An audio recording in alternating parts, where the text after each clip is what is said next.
All right, let's open our Bibles tonight, Numbers chapter 17. And tonight, two chapters, 17 and 18. And we called it In Support of the Priests. The Exodus took place in about 1446, 1445 BC, or nearly 3,500 years ago. And someone might be willing to say to you, why bother reading this? When what happened 30 years ago for us today is ancient history, and it's outdated. Why 3,500 years later? And I think you should be able to have an answer for that, because the Old Testament really contains what the New Testament then explains. And if you don't have this as your foundation or your basis for your experience with God, the concepts and truths from the New Testament are going to be much more difficult to understand. Paul wrote to the Romans in chapter 15 that whatever was written beforehand was written for our learning, so that we, through the patience and the comfort of the Scriptures, might have hope. He spent 12 verses at 1 Corinthians chapter 10 turning exactly to the portion of Scripture that we're in. And he wrote there and he said, look, I don't want you to be unaware of all that our fathers went through while they were under the cloud and passed through the sea and were baptized with Moses in the cloud and in the sea, and how they ate the same spiritual food and drank the same spiritual drink from that spiritual rock, and that rock was Christ. And then don't follow them down the road of unbelief like they did. And don't, follow that example of idolatry when 23,000 fell in one day, and don't tempt the Lord. These things happen to them for our admonition and our example, unto whom the ends of the ages have come. So if you think you're standing, be careful lest you fall. But Paul used that whole example of Numbers, Leviticus, Deuteronomy to say to us, these are the things you want to learn from. So it's an important place to start. You learn from the Old Testament God's heart for fellowship, how he loves worship, how he always makes provision for our sin, so that we can come. But here's the deal. God has a way by which we should come. And one of the things you learn quickly reading through the Old Testament is he doesn't just like any old way. You can't just come any way that you please. You have to come in the way that he's prescribed, which works out very good when you get to John chapter 4 in the New Testament and you read, they that worship him must worship him in spirit and in truth. Do things God's way. And it works very much so when you start to share the gospel and say to someone, unless you have Jesus, you're not going to make heaven. Well, why? Well, that's just the way God is. He has established the way in which he could be worshipped. Salvation is only found in one person, God declares. Which brings us to this chapter tonight. The office of the high priest was God's idea. He chose him, he ordained him, he picked him, he gave him the Levites as a helper, he described his job. He becomes a type in the Bible of who Jesus is. But the priesthood was God's idea. And Aaron and his family throughout their generations were the high priest. In fact, in Hebrews, I think it's chapter 5, verse 4, in describing the high priest, the Lord said of Aaron, no man would take this to himself, but as he is called of God, even as Aaron was, so he serves. So this priesthood was a place that God placed Aaron, and all of the high priests throughout the Old Testament came from Aaron, except for Jesus, who we are told in Hebrews chapter 5 that he came from another place. He came from a different priesthood. He came as a priest forever after the order of Melchizedek, that he was called by God as the high priest according to the order of Melchizedek. But every other high priest in the Bible came through Aaron. And knowing that will lead you to one of the greatest lessons of all, and that is that God's grace is available to us. And that's why he established the priesthood. He provided first a way for man to come to God through sacrifice, and ultimately to come to God through his own sacrifice. And whenever you're confronted with the law, which exposes our sin, we cry out for mercy and we meet God's grace. The law was given through Moses. Grace and truth came through Jesus Christ. So it's important that you learn the Old Testament, because when you get to the New Testament, you realize that this whole system, if you will, that was tightly regulated and strictly enforced, and it was a difficult method of worship and sacrifice, has been fulfilled in Jesus. And now you can just come boldly before his throne, because the great high priest has been able to open the door for you, and you can rejoice over the access you've been given into the presence of God through his Son. It's a different covenant. It's a covenant of grace. But you got to learn this one. Through all of this, we learn God's heart and his ways, and we watch the way he deals with his people. 430 years they were in Egypt in bondage. 6 months of plagues when Moses arrived with the staff of God in hand and the demand of God to let my people go delivered to Pharaoh. They had a miraculous deliverance through the Red Sea. They spent 6 weeks on the road, 2.5 million people, stopped at Mount Sinai in virtually the middle of nowhere. In fact, if you go to Mount Sinai today, it's pretty much in the middle of nowhere. And for 11 months, they sat down and they listened to God. They learned who he was. They learned of his love. They took in his power. They watched his judgments. But for the most part, they rejoiced themselves in his presence. And they became aware of his love, and they were drawn to him through the law, through the tabernacle, through the substitutionary bloodshed of the sacrifice, through the priesthood, from sin offerings which wiped away their sin to sweet-smelling offerings that were made willfully by you so that you could just hang around with God, and God said, those smell so good. To his declaration constantly in these chapters, I am the Lord your God. This is the way we do things around here. And in my kingdom, I'm the Lord, and these are the rules. And they followed them, and they followed after him. And you find very little upheaval between Numbers, between Exodus 19 and Numbers chapter 10. Very little upheaval. Leviticus 10 is kind of a bump in the road. The priests running out there taking, strange fire. But that, for the most part, there's this symbiotic relationship between God and his people. They're dependent upon him. There's manna falling from the sky. Krispy Kremes is the way we describe to you. It's pretty much a biblical explanation. Imagine having a diet of Krispy Kremes for 40 years. Not bad, not bad. Get your box every day, right? And gain no weight. But there was this symbiotic kind of dependent relationship until the Lord in chapter 10, verse 11 of Numbers said, okay, it's time for us to go 200 miles to the land of promise that I have been promising since I told Abraham about a place that I would take you. And the people in that 200-mile, what Deuteronomy chapter 1, verse 2 said was an 11-day journey. In 11 days, they absolutely turned against the Lord because of the difficulty of the way, because they decided he wasn't worth trusting, because they weren't convinced of all that he had shown them. So in Numbers, as we've been going through, the chapters we've been going through could easily just be titled rebellious chapters. 3 days out, Taberah, they rebelled against God, and fire fell from heaven, and some people died on the outskirts of town. And they named the place of burning. There was a bunch of folks together amongst the 2.5 million who were mixed in the multitude. They were semi-committed to the Lord, but more than likely not at all committed to the Lord. They were just wanting to get out of Egypt, and it sounded like fun, and he seems to be the bigger God. And they began to complain about the Krispy Kremes, the desire for meat, and God gave them quail. Many of them died. They named the place Kibroth Hattaavah, the graves of lust. And God gave them what they wanted, and along with it came a leanness in their souls. Their spiritual life diminished. Then there was the challenge to Moses' authority, his calling, his leadership. It didn't come from everyone. At first, it came from his own family, from Aaron and Miriam in chapter 12. And the Lord said, well, let's just go talk to God about it. And when they did, Miriam turned white with leprosy, and I guess the argument was settled. We picked Moses. And Miriam had to go outside for a whole week and sit outside the camp, isolated like the leper.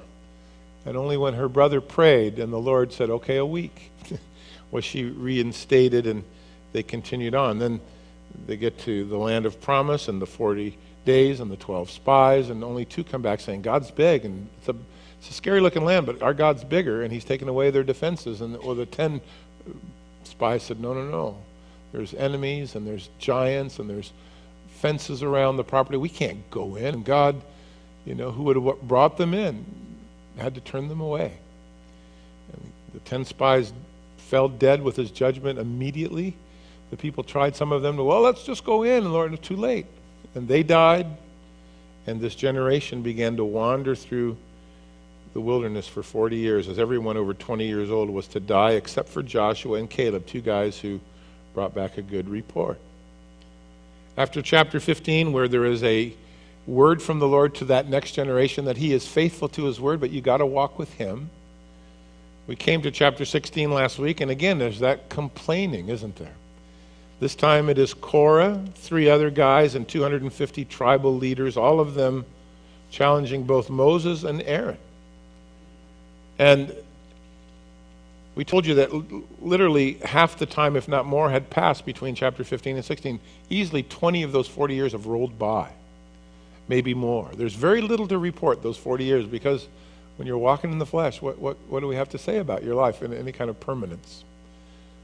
Well, in chapter 16, in the first 40 verses, God makes himself pretty clear that he had chosen Moses. And the ground swallowed up Korah and his family and his friends and his cohorts, and fire consumed the 250 tribal leaders. Now Moses was under the pressure of his own friends and those who ruled with him. But the very next day, the complaint from the crowd was, hey, you killed all those people. And they went after Aaron, and they went after Moses. Moses ran into or grabbed Aaron. He said, light the censer, run into the midst, the plague has begun. And God brought death to 14,700 people before the plague was stayed. Why? Because they wouldn't just let God be God. Chapter 17 and 18, which we are at tonight, God goes to substantiate the call of Aaron. Remember, he had substantiated the call of Moses in chapter 16. We don't like you, Moses, or that brother of yours, Aaron, the high priest. Takes too much upon himself. Well, those people are pretty well dealt with now, but there's still the issue of substantiating Aaron. So in chapter 17 and 18, God speaks to the priests in support of the priests. Unfortunately, when you rebel against the Lord, sometimes he makes his will clear in a very demonstrative way. I read a story a while back of D.L. Moody, who was the pastor in Chicago in the 1800s, certainly one of the most dynamic preachers America has ever seen. He is credited with starting the altar call. I think he's the guy that started it, right? He would call people forward to make commitments to the Lord. He was not very good with English. As powerful of a speaker that he was, he didn't speak proper English very well. And there was an English teacher in his congregation who once after a service came up to Moody by his own storytelling and said that she was appalled that he would stand before so many people and speak with such grammatical error. And Moody said, well, I'm doing the best I can with what God has given me. What are you doing with what God has given you? And be assured, if you're going to get involved in a place of service, people are going to become critical of you. That's just the way it works. It's the lot of anyone who steps out into public ministry. You can count on it. You can daydream and pretend it's not going to happen to you, but it will. And they'll talk behind your back, and people will second guess your motives, and they'll assume the worst. They may even organize opposition, all in the name of, the Lord's will, self-righteous as it is. Jesus was accused of being a wine bibber. They said he was demon-possessed. His own family early on thought he had lost his mind. Paul was told by Felix he was mad simply for sharing God's love. It's just the way it works. But, watch Moses, because I'm thinking that guy, poor Moses. Never feel bad for the people. I always feel bad for Moses during these stories. And Moses got it often, and as we've read and will yet see, he never liked it. He never got used to it. He asked God to send somebody else. God sent him. He asked God to just kill him. Just kill me if you love me. He gave him 70 helpers instead. It came from his enemies, the oppression came from his friends, came from his family, came from those who were close to him. Last week it came from confidants in ministry and fellow servants. He got it from pretty much every corner, and yet God used him. It is far easier, though, I'll say this to you, to seek to please the Lord than to try to keep everyone else happy. Paul said to the Galatians, do I now yet persuade men, or God, do I seek to please men? If I was still seeking to please men, I couldn't be a bondservant of Christ. And I like Moses' dedication to just stay the course with the Lord. So God vindicates Moses at every step. And here he's going to vindicate, if you will, the priests. Look, you shouldn't be immune from criticism, because at times we deserve it. And if you never are willing to listen to it, you probably will never grow. But also, it is part and parcel to just stepping up. Everyone's a critic, but few people will pay the price to lead. Moses did, and so did Aaron. But God defends his choices. With Moses in chapter 16, and with the high priest and the Levites here. Because if you remember back in chapter 15, I think, isn't it? Verse 3, this is what it said. Is it verse 15? Or no, it's chapter 16, verse 3. They gathered together against Moses and against Aaron and said, "You are taking too much upon yourself. All of the congregation is holy, every one of them. The Lord's among them. Why then do you exalt yourself above the assembly of the Lord?" So that was directed to Moses and to Aaron. Well, Moses has been vindicated, chapter 17. The Lord is now going to vindicate Aaron and the priesthood. And the Lord spoke to Moses, verse 1. You never thought we'd get here, did we? Look at, here we are, 12 minutes later. The Lord spoke to Moses, and he said, "I want you to speak to the children of Israel and get from them a rod from each father's house, all their leaders according to their father's houses, 12 rods, and write each man's name on his rod.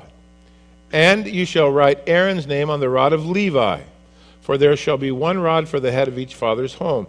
Then you shall place them in the tabernacle of meeting before the testimony where I will meet with you. And it shall be that the rod of the man whom I chose will blossom. Thus I will rid myself of the complaints of the children of Israel, which they make against you." And so Moses spoke to the children of Israel. Each of their leaders gave him a rod apiece. For each leader according to their father's houses, 12 rods. The rod of Aaron was among the rods, and Moses placed the rods before the Lord in the tabernacle of witness. So God's method of confirming Aaron as the high priestly family and the Levites as the helpers that he had given them, and he's going to do so in as miraculous a manner as he had made sure that everyone understood Moses was in charge. I mean, when Moses was dealing with Korah, he said, "Look, if they die like everybody else, you really don't have any proof. But if the Lord should do something new, like, I don't know, open up the mouth of the earth and swallow them up alive, then you'll know." And that's what the Lord did. And he goes, "I guess now you know." Well, in the same kind of miraculous way, God is going to establish Aaron. But since this is about the high priest, who is a type of Jesus, the unusual miracle is centered around a resurrection of all things. Perfect that it would point to the Lord. And the one whom the Lord would choose would bear fruit or bring life, and that is indeed what Jesus has come to do. So notice we read that one rod comes from each leader's home, 12 in all. Now, by definition, a rod is nothing more than a walking stick, a dead branch off of a tree, sometimes carved to keep you standing if you're old, or to hit an animal if he's going off the track, or to keep the sheep in line, whatever it might be. It was nothing more than a branch or a similar dead piece of wood, and every tribe needed to pick one from themselves, put their name on it, place their family name upon it, and along with Aaron's, lay it before the Lord in the tabernacle, or the place of testimony. So 12 rods, 12 walking sticks, 12 dead branches, 12 names laid out before God's presence. And then verse 8. Now it came to pass on the next day, Moses went into the tabernacle of witness, and behold, the rod of Aaron of the house of Levi had sprouted, put forth buds, and produced blossoms, and yielded ripe almonds. That's pretty cool. Right? Aaron's rod had come to life. It was budding. It was bearing fruit. If you ever go to the Mideast, the first fruit that will come out each year in the spring, the first tree that will blossom will be the almond tree every year. If there's blossoming going on, it starts with the almond tree. It was God's first work, if you will. Jesus was the first fruits from the dead so that we might have hope in his resurrection. Here, Aaron's budding rod, his stick, that dead branch, God gives life to it because it is God's choice. He signifies whom he has chosen. So he now becomes the one that you can look to as the priest, and Jesus will come through that lineage because he's the one who will come to save. So when you get to the book of Hebrews and you read, for example, we don't have a high priest who can't sympathize with our weaknesses, but how that in every point he was tempted like we are, and yet he was without sin.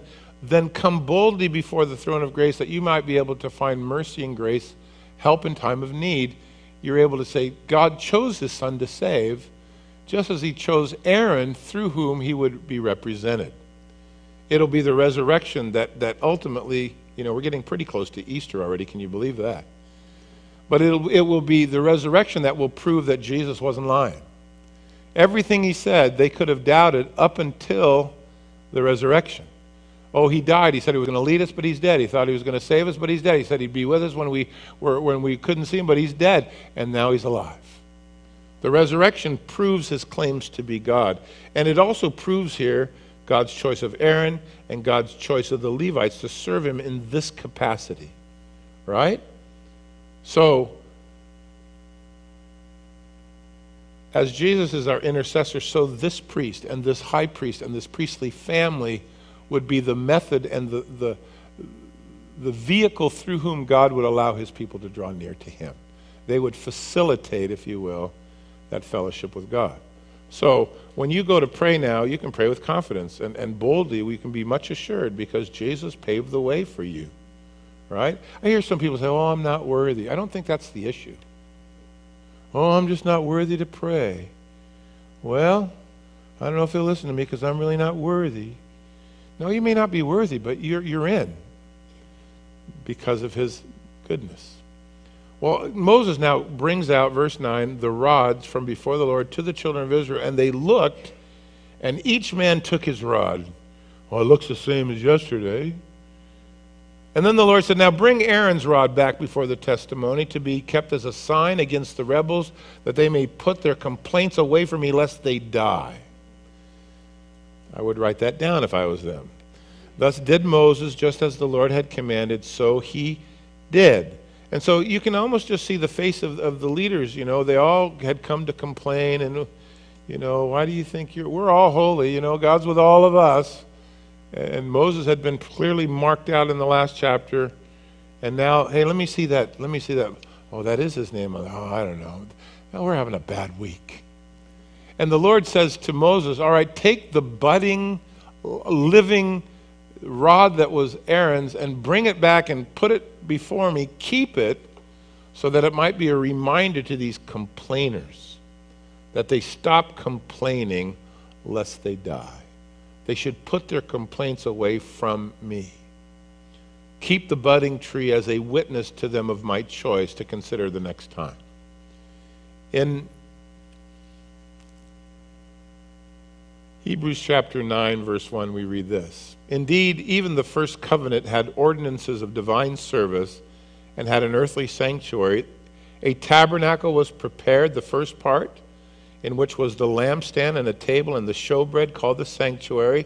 And behind the second veil, the part of the tabernacle called the holiest of all, which had a golden censer and the ark of the covenant overlaid on all sides with gold, into which were placed the golden pot that had the manna, and Aaron's rod that had budded, and the tablets of the covenant, and above it were the cherubim of glory overshadowing the mercy seat. Of these we cannot now speak in detail.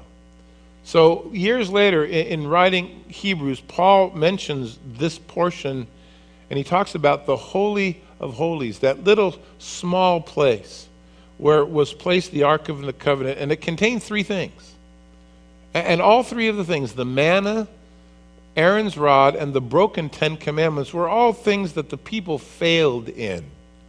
God provided, and yet the people went down kind of swinging when God provided. And this ark was only 4.5 feet by 2 3/4 feet. It was wood overlaid with gold, but the lid on the top of it was solid gold, and on the lid were these cherubim looking down into kind of the lid area.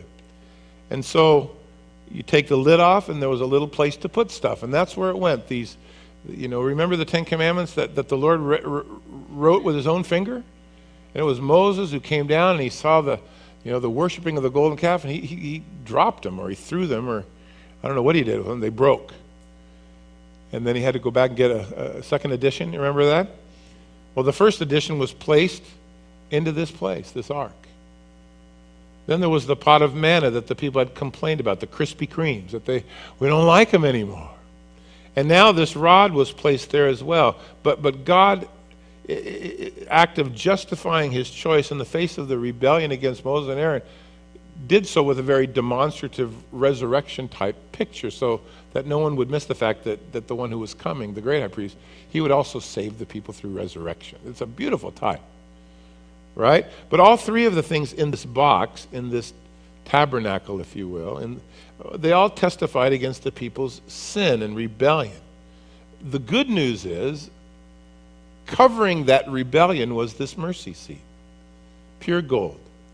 And when the priest, the high priest, would go in once a year, he would pour the blood out upon the mercy seat. In other words, the sins of the people contained in the box, covered by the mercy of God as the blood was shed. And the angels in awe watching these things take place. And the Bible talks in a lot of places about how the angels are just amazed at the grace and the mercy of God.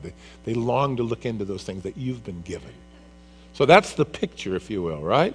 That's the picture, if you will. And God, the angels of God looked down and from above, where the presence of God was above the box. That's where the glory of God was. That's where the fire by day and the cloud by night. The presence of God was hovering above this mercy seat.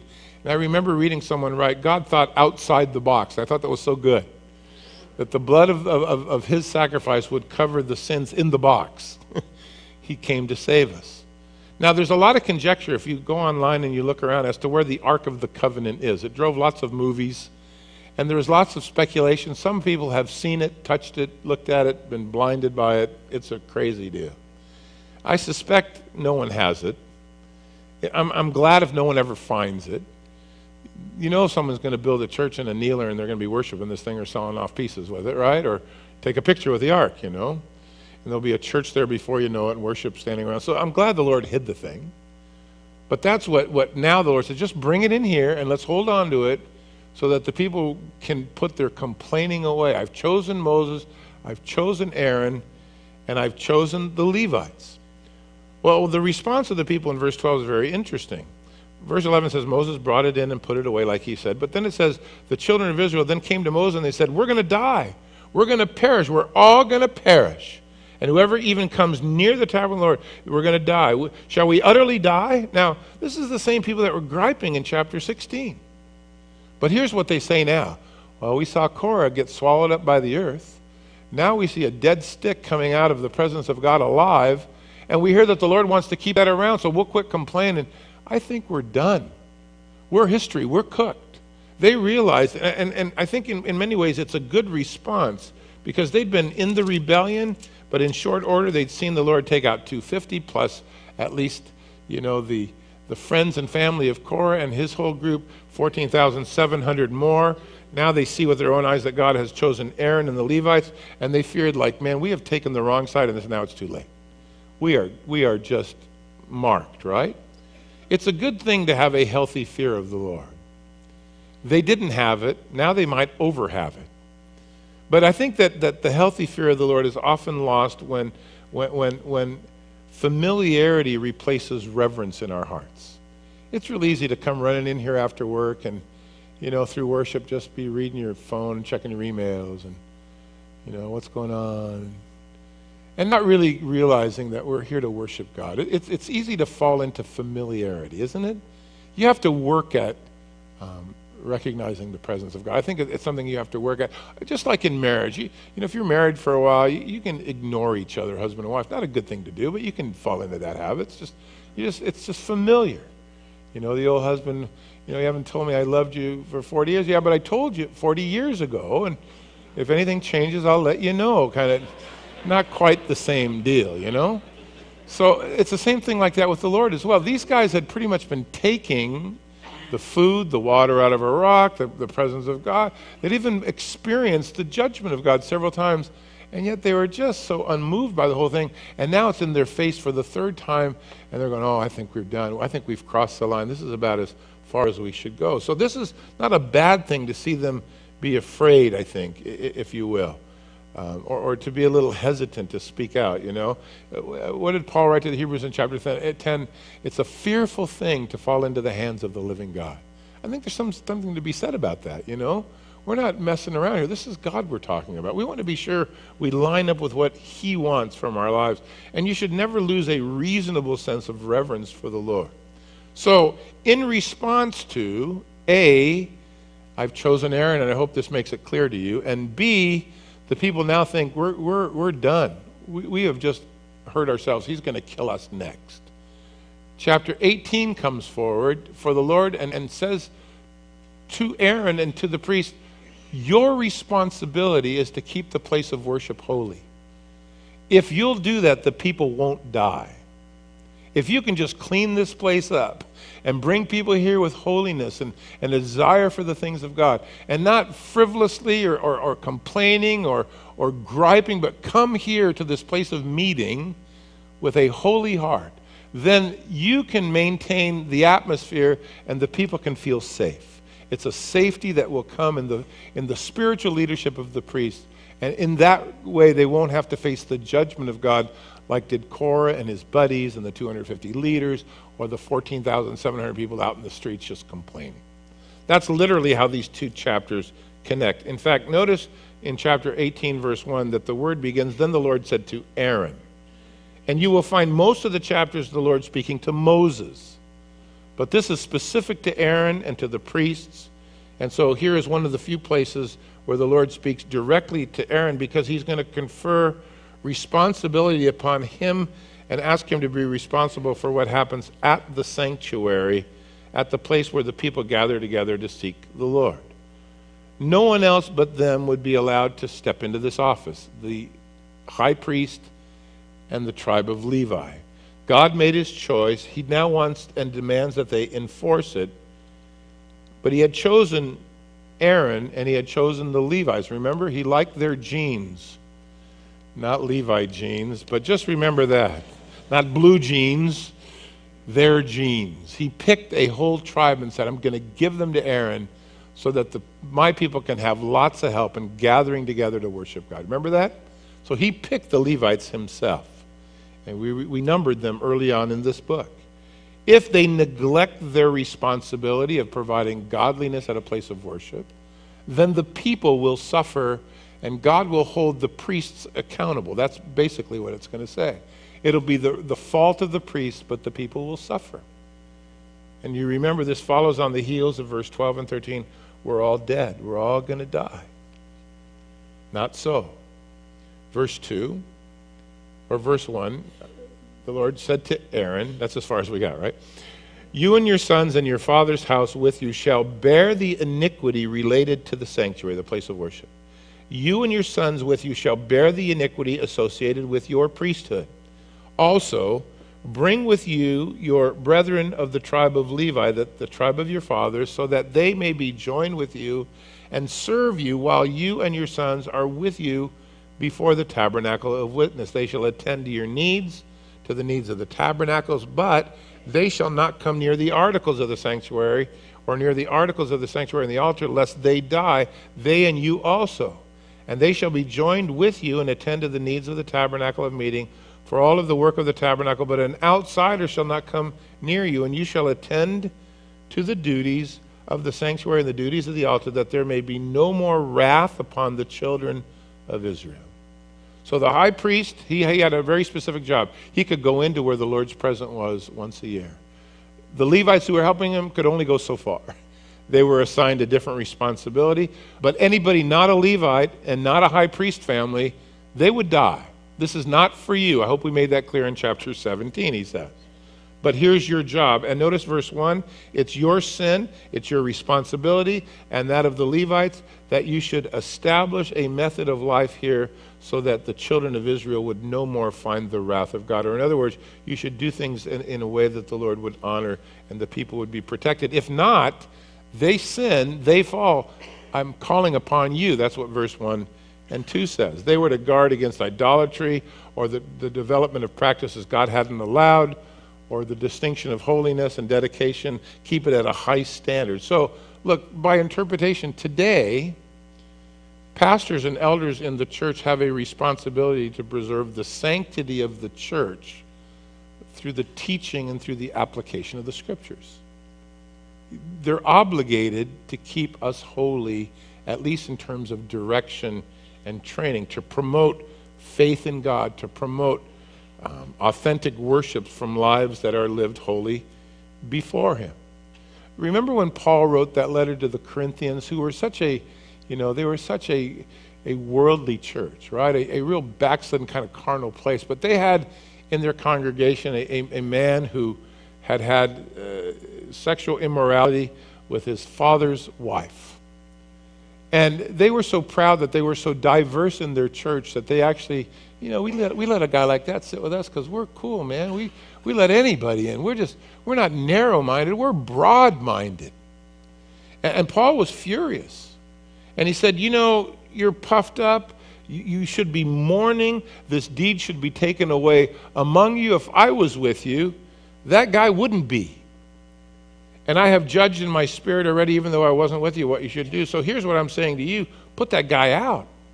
Get him out of your church. Let him go back to the flesh, to the world, for the destruction of his flesh. Let him be put, if you will, deliver one to the devil, I think is the way he says it, to Satan for the destruction of his flesh, so that his spirit might be saved.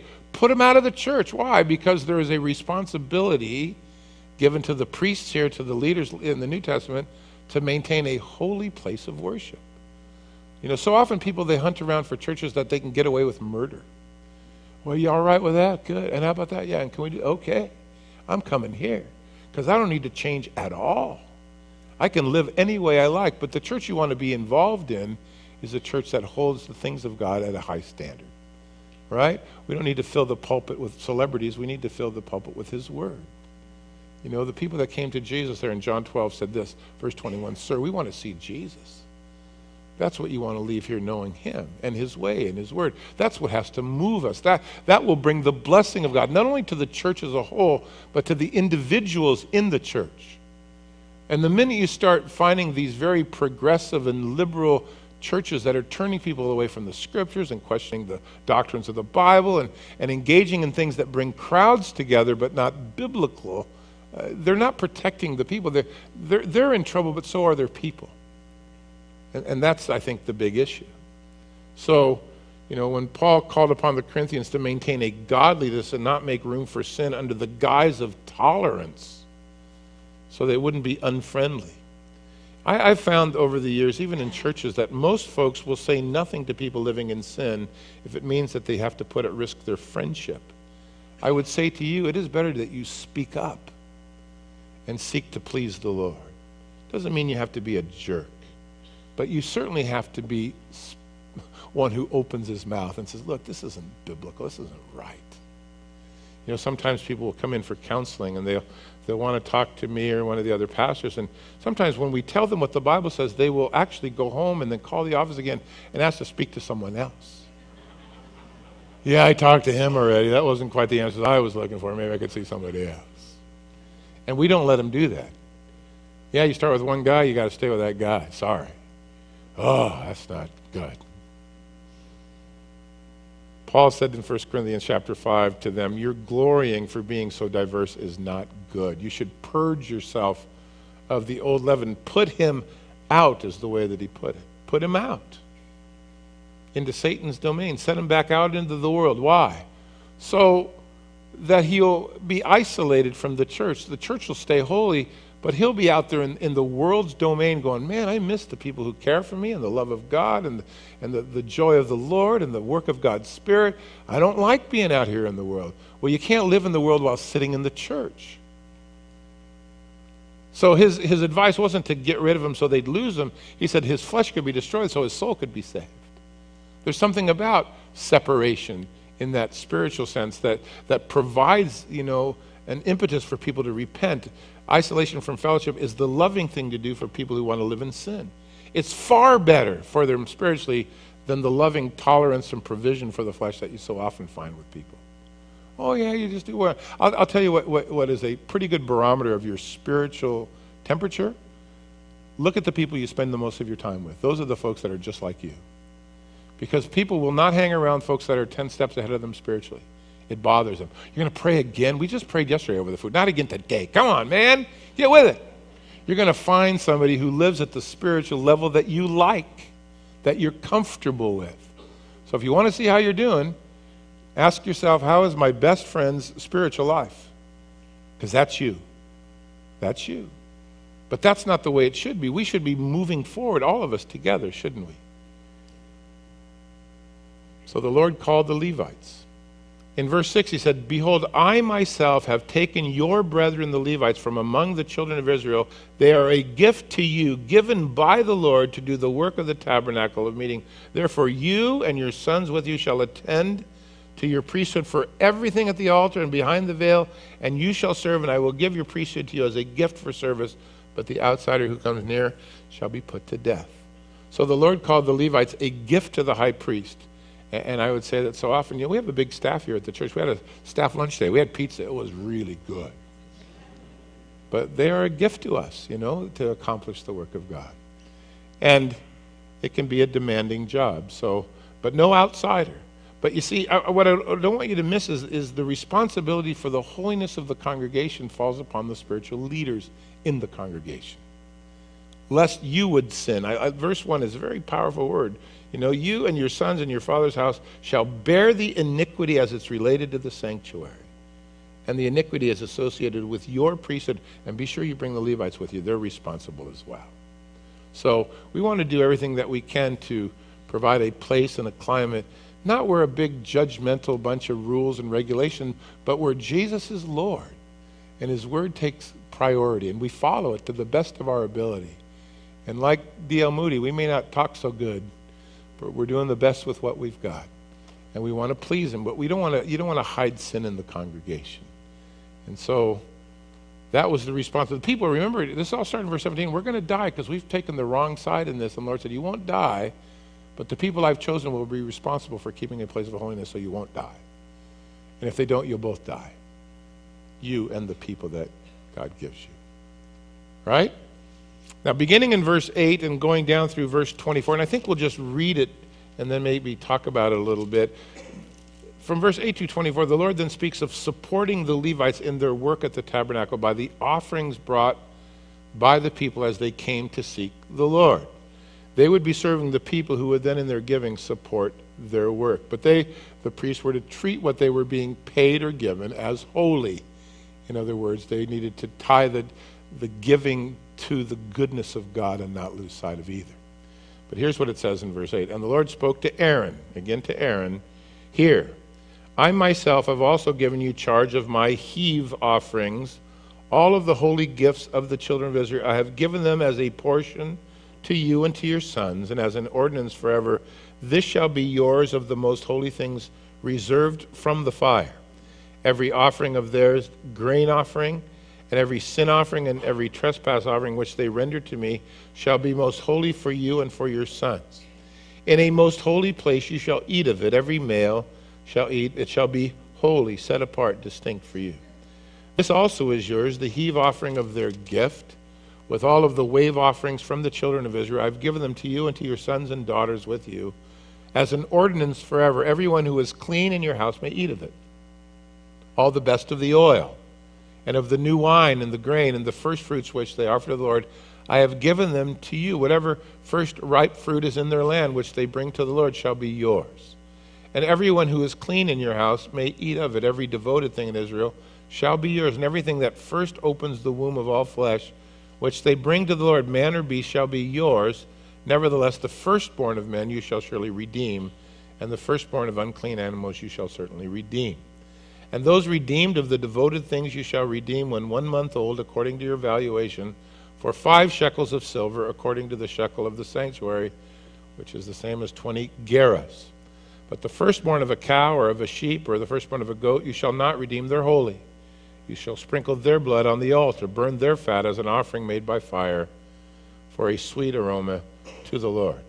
And their flesh shall be yours, just as they wave breast and the right thigh are yours, and the heave offerings of the holy things which the children of Israel will offer to the Lord. I have given to you, your sons and daughters, as an inheritance forever. It is a covenant of salt forever before the Lord, with you, your descendants with you. And the Lord said to Aaron, you shall have no inheritance in their land, nor shall you have any portion among them. I am your portion and your inheritance among the children of Israel. Behold, I have given the children of Levi all of the tithes in Israel as an inheritance in return for the work which they perform, their work at the tabernacle of meeting. Hereafter, the children of Israel shall not come near the tabernacle of meeting, lest they bear their sin and die. But the Levites shall perform the work of the tabernacle of meeting. They shall bear their iniquity.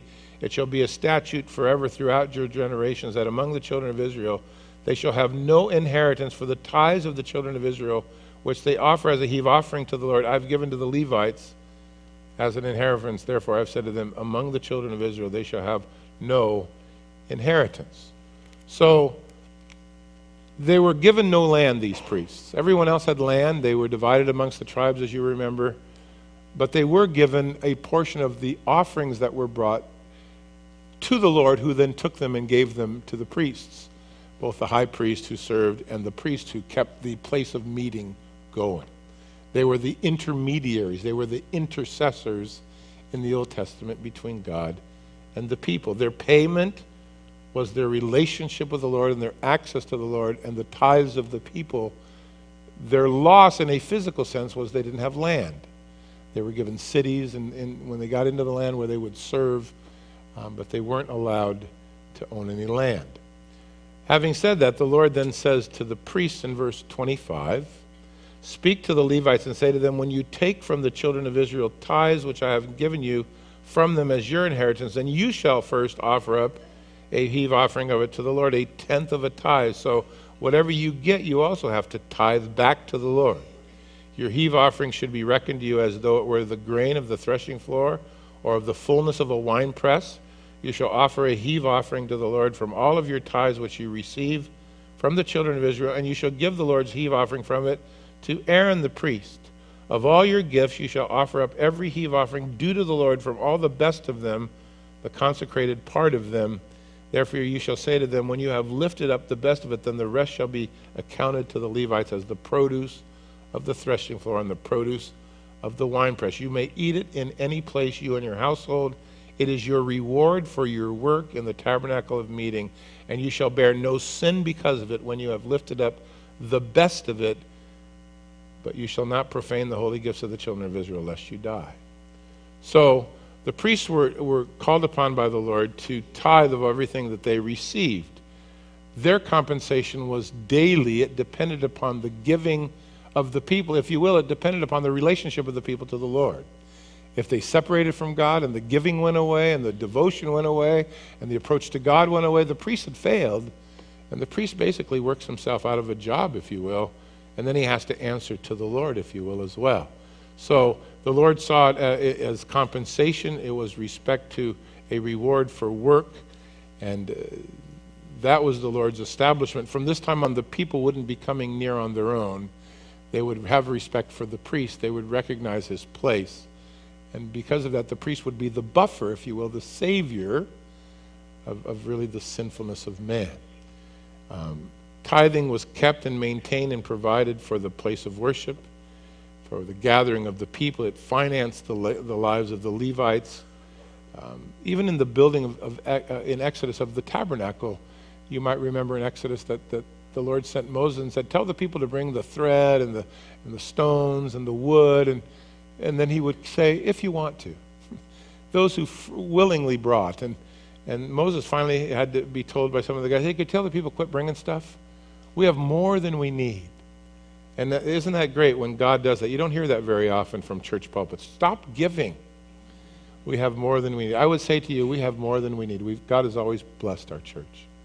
And I think it's because we just love him, right? I don't think you'll see too many offerings being taken here in terms of fundraising. We don't do it. We're getting ready to build a big building. It costs a lot of money. We had lots of folks recently call us and say, hey, we run capital campaigns. We'd like to come into your church. We guarantee we can raise $5 million. And so I said this to this one guy. I said, you can only raise $5 million? Oh, yeah, you're not going to be able to come to work for us. Because the Lord, he has more than that. And he didn't like that at all, I don't think. In the Old Testament economy, tithing was compulsory. Really wasn't much choice. And there wasn't just 10%. By the time you added up all the taxes, it was like 33%. But it was also the government, if you will. It added everything together. I think they're still probably made better off than we are today. In the New Testament, tithing is by grace. And so it is a standard that certainly you can find in the Old Testament, but, in the New Testament, only two things concern the Lord, and neither one of them are the amount. Those don't move him. It has to do with willing hearts and sacrifice. Just those two. That's all. You go to the New Testament, that's all you'll see God interested in. Does it cost you something? And did you give it with joy? Because he doesn't need it. God's not broke. If he's in it, the programs won't stop. Every summer we hear people on the radio, because we're on the radio all over the country, and you'll hear the broadcaster doing this. Oh, in these lean summer months, if you could just double up and help out the work of God. And I'm thinking, just get off the radio, because you don't know God. Apparently, our God's not broke. 1,000 camels on 1,000 hills, right? Camels or cattle? It's cattle, isn't it? You wouldn't want camels on 1,000 hills. That'd be ridiculous. We'll edit this right out. It'll be just fine. So never see the light of day. But that's really all that God is interested in the New Testament. Giving is sacrifice. In other words, you don't want to give God what's left over and call that giving. That doesn't work with him. You want to give him your best. You want to give out of love, and that usually costs. And you have to be willing. You have to be willing. If you're just I had an uncle for years that we'd buy Christmas presents, and I didn't like him very well. He wasn't nice to us, and I was a kid. So my mom would take us shopping for like my dad, and for my sister, and then she'd go, well, you got to get Uncle so-and-so something. I go, no, we don't have to have nothing. I don't want to get him anything. But he'd always get us something. So my mom would say, well, he gets you something, you got to get him something. Well, that's a bad way to tithe. You know what I mean? Like, I should probably give God something, I don't know. Just keep it. I'll save you a lot of trouble. Just keep it. Just keep it until you give it to the Lord with joy and with sacrifice. Just keep it. He don't need it. We don't need it. You don't need it. Keep it. But if you can give it with joy, please do. We got this big building to build over here. I think it was Martin Luther. I'm just playing. I think it was Martin Luther who said, how believers handle money is the barometer of their spiritual maturity. And then he said this. He said, believers need to undergo 3 conversions.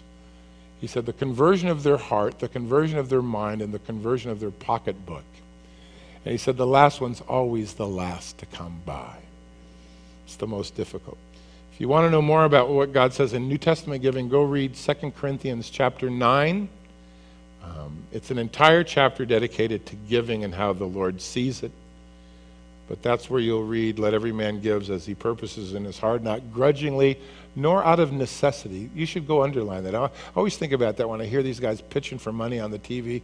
Oh, if you don't help us, we're going off the air. And I'm thinking, yes. You shouldn't give out of necessity. In fact, Paul said to the Corinthians, just decide at home what you're going to give. So if you go to church and they start hitting you up for something, you won't be moved by the pitch. Just make the determination before you show up. That's pretty good, I think. That's good advice. Between you and the Lord, that's all that matters, right? It's the only place giving where you can turn temporal things into eternal ones. You can invest in eternal things. So there's a big difference between the old and the new, but